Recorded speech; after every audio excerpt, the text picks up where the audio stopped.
So try to listen to the individual and understand what is going to help them in that moment to perform at their best in that moment.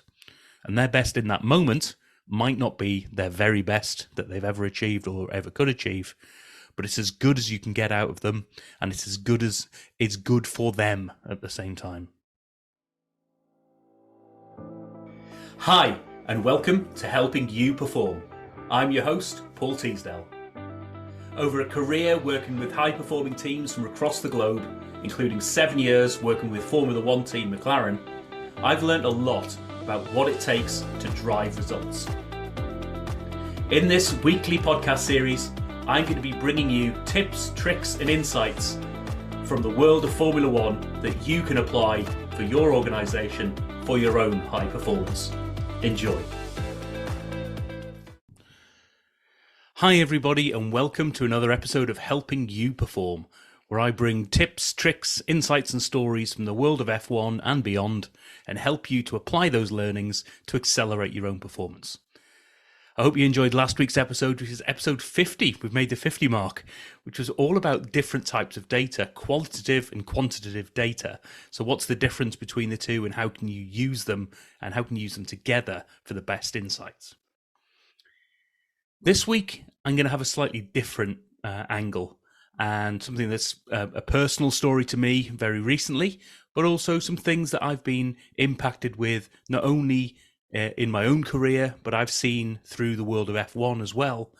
And this is something that is pretty much guaranteed to hit all of us at some stage or another, and that is performing through grief and performing through bereavement. Sadly, I lost my father only recently, and at some stage you've got to get back into work, you've got to get back into your business, into what you're doing and perform. And that can be difficult because you've got so many things going on in your mind, so many things to do logistically, but also so many things that are stopping you from performing at your best. So I'm going to share a couple of stories and some examples of dealing with bereavement in the workplace. But I don't want any of this episode to be about advice. I'm not a therapist. If you do really struggle with any of this, please do reach out to some professionals, get professional help. But it is an area, as I say, that sooner or later we're all going to be impacted by in one way or another. Now, the first time that I was impacted by this was in one of my first jobs working in a sausage factory. And I was sort of unfortunate enough to be a young manager in a situation that I had never prepared for and wasn't prepared for, which was one of my employees actually sadly died whilst in work on their shift, on the shop floor, in front of everybody else. And dealing with that immediate situation was bad enough, but then as a manager, trying to help people through that bereavement, someone who was well known and loved within the team themselves, was actually married to somebody else in the team. And so at some stage, you've actually got to get the business back up and running. So how do you sort of manage that delicate balance? And it was something I was completely unprepared for. But luckily, I had some managers and some role models and some mentors that could really help me to sort of think this through, take a balanced and guided approach and learn from the experience as well. And the other side that I wanted to give, the sort of example that I saw in the world of McLaren was, there's a few examples actually. One was the death of Bruce McLaren himself, the founder of the organization, and very much the sort of heartbeat of the organization, who sadly died in a car crash. But what they would do at McLaren, they would celebrate his death and celebrate his life more than anything by firstly putting quotes all around the place, making it feel as if it's his, celebrating his story. But on his birthday, they did a really unique thing, which is instead of a moment's silence, they would do a moment of noise. Because as you can imagine, sort of race cars are not the quietest things. And if you are a race car enthusiast, then you're not after silence. The thing that gets your energy up is that sort of revving of the engines and, the sort of big, loud machines. And they would get the loudest machine that they've got and just for a minute, just rev the hell out of that and just celebrate the sport and the individual who loved that sport so much. And that's a sort of real learning through all of this is what can you find to celebrate the life of the individual? How can you find a way?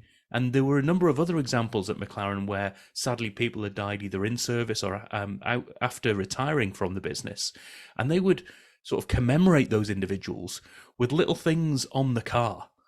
So it might just be a little quote from that individual, might be a little picture or something that's there, but they would celebrate it by making that car unique in celebration of that individual and what they brought to the organization.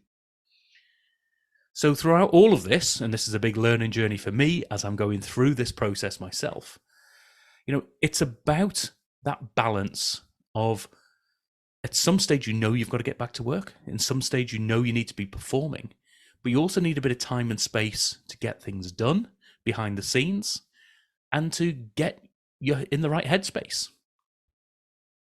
So as a leader, what are some of the things you could do? And as I said, again, I don't want to be giving advice on this, but some of my thoughts are around purely just conversations, showing that you care for the individual. Going back, when I've gone back into the office and the organization I'm working with at the moment, all the individuals who I've worked with have come and had a real one-on-one, personal, caring conversation. They've shared their story. They've also, listened to me and to my situation. Try to understand how you can help. And that's a really tough one, is how can you help people? And it might be something as simple as helping with logistics. Can we move something? Can we cook you a meal? Can we, make sure that something is easy for you such that you can get your head in the right space for something else? What do you need and when are you going to be ready for something? And don't force it upon people. But also celebrate, find ways of celebrating the individual. It's there's a great obituary for my father for the company that he used to run and operate and actually set up from scratch. And they were there celebrating his life and the impact he's had on that organization and on all the individuals in that organization as well. So I'm learning a lot from this throughout the whole process, but it is something that is going to be deeply personal to each and every person. So when you've got somebody going through grief and trying to be back in the workplace and perform, bear that in mind and understand what is performance in that moment. It doesn't have to be 100%. It doesn't have to be all-encompassing. It can just be the thing that gets them moving as well as keeps the organization moving as well. And the best advice I can give in all of this is have the conversation. And at the very least, ask if it's okay to have the conversation. Because some people aren't ready for the conversation, some people are, and they want to talk and get it out there. I'm obviously one of those people who benefits from actually talking this stuff through, either with individuals or just throwing it out into the ether on my podcast, because that helps me internalize some of these things. So try to listen to the individual and understand what is going to help them in that moment to perform at their best in that moment. And their best in that moment might not be their very best that they've ever achieved or ever could achieve, but it's as good as you can get out of them, and it's as good as it's good for them at the same time.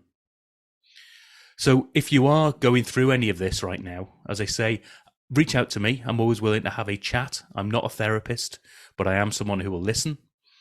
Reach out to somebody close to you. Have the conversation. Understand what it is that you need, what you're going through. Even just to talk it through can sometimes really help. And ultimately, get out there, find a way to get your performance and celebrate the life of the individual as well. What would they want you to be doing right now? How would they want to be seeing you performing at your best? And that's a big motivator for me. So I hope you've enjoyed this slightly different episode. And as I say, if you want to have a chat at any point, please reach out. But high performance in the situation of grief and bereavement is going to be real for a lot of us throughout our careers at some point. So please do have a think about it. If you can get prepared mentally for your team, for yourself, for the individuals within your team, then find a way to have that conversation and perform at your best in that moment. Thanks for listening, and I'll see you in the next episode. Thank you for listening to this episode of the Helping You Perform podcast. If you found value in this episode, please take a moment to like, share, or review the podcast. You can reach out to me at any time, either through LinkedIn or through my website at www.paulteasdale.co.uk. I look forward to speaking to you in the next episode.